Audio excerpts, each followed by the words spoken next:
नमस्कार दोस्तों, PCS up to date programme में आप सबका स्वागत है। दिन भर चर्चा में रहे नेशनल, इंटरनेशनल इम्पोर्टेंट इवेंट्स के साथ साथ राज्य स्तर की सूचनाओं को कवर करने वाले इस प्रोग्राम को इस तरह से डिजाइन किया गया है कि आपकी परीक्षा में इससे सवाल बन सके।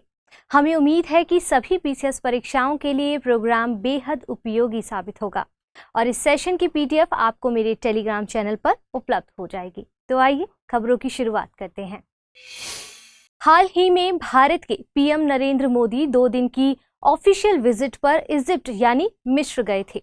इस दौरान उन्हें काहिरा में इजिप्ट के highest state honour order of the Nile से सम्मानित किया गया है। यह पीएम मोदी को दिया गया ये 13th हाईएस्ट स्टेट ऑनर है। उन्हें 2018 में सियोल शांति पुरस्कार, 2018 में फिलिस्तीन का ग्रैंड कॉलर पुरस्कार, 2019 में रूस का ऑर्डर ऑफ सेंट एंड्रयू, 2021 में भूटान का ऑर्डर ऑफ द डुक ग्याल्पो, 2023 में फिजी और पापुआ न्यू गिनी के हाईएस्ट सिविल ऑनर आदि से सम्मानित किया जा चुका है।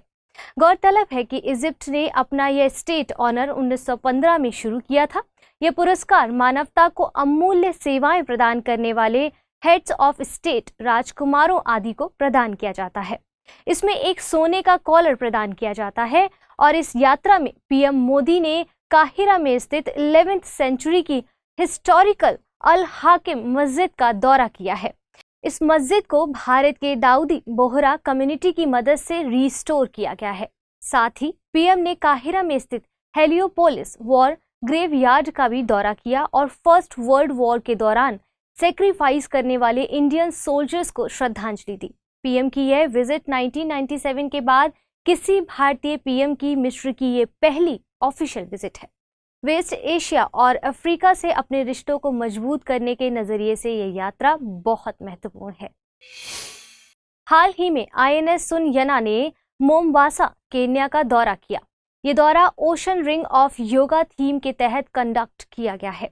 इससे मैरीटाइम नेवर्स के साथ बायलैटरल रिलेशंस को स्ट्रॉन्ग करने में मदद मिलेगी और दोनों देशों की नेवल आर्मी के बीच मैरीटाइम पार्टनरशिप एक्सरसाइज आयोजित की गई है। साथ ही फायर फाइटिंग और damage control, boarding drills, asymmetric threat और सिमुलेशन अभ्यास भी कंडक्ट किए गए हैं।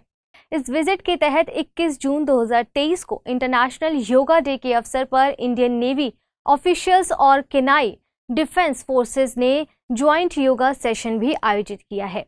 इस दौरान भारत ने केन्या नेवल आर्मी के commander major general Jimson Muthai को 200 लाइफ जैकेट गिफ्ट की हैं और मोम्बासा में एक ऑर्फेनेज को सहयोग प्रदान करने को कहा है।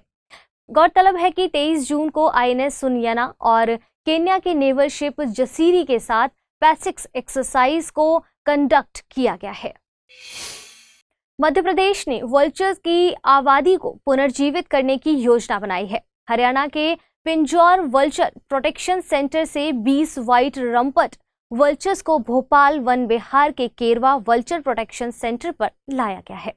व्हाइट रम्पट वल्चर की बात करें तो यह एक मध्यम आकार का ओल्ड वर्ल्ड वल्चर है। इसे इंडियन व्हाइट बैक वल्चर या ओरिएंटल व्हाइट बैक वल्चर के नाम से भी जाना जाता है। इसका वैज्ञानिक नाम जिप्स बेंगालेंसिस है। यह Pakistan, Bharat, Bangladesh, Nepal, Bhutan, Myanmar, Thailand, Laos, Cambodia और साउथ वियतनाम में पाया जाता है। इस वल्चर के पंख काले रंग के होते हैं और ये सफेद गर्दन, रफ और निचली पीठ और ऊपरी पूंछ पर पंखों का एक सफेद स्पॉट होता है।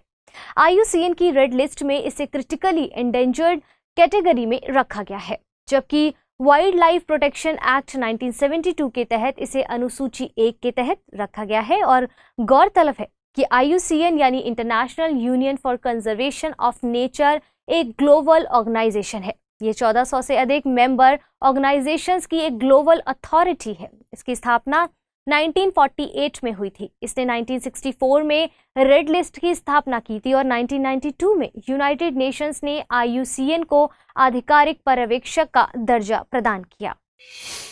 मिनरल सिक्योरिटी पार्टनरशिप यानी एमएसपी ग्रुप ने अपने समूह में भारत का स्वागत किया है।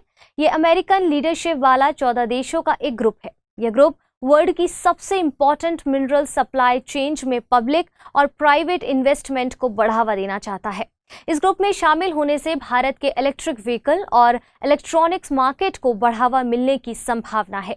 गौरतलब है कि इंपॉर्टेंट मिनरल सप्लाई चेन्स को स्ट्रॉन्ग करने के लिए अमेरिका द्वारा जून 2022 में एमएसपी की घोषणा की गई थी।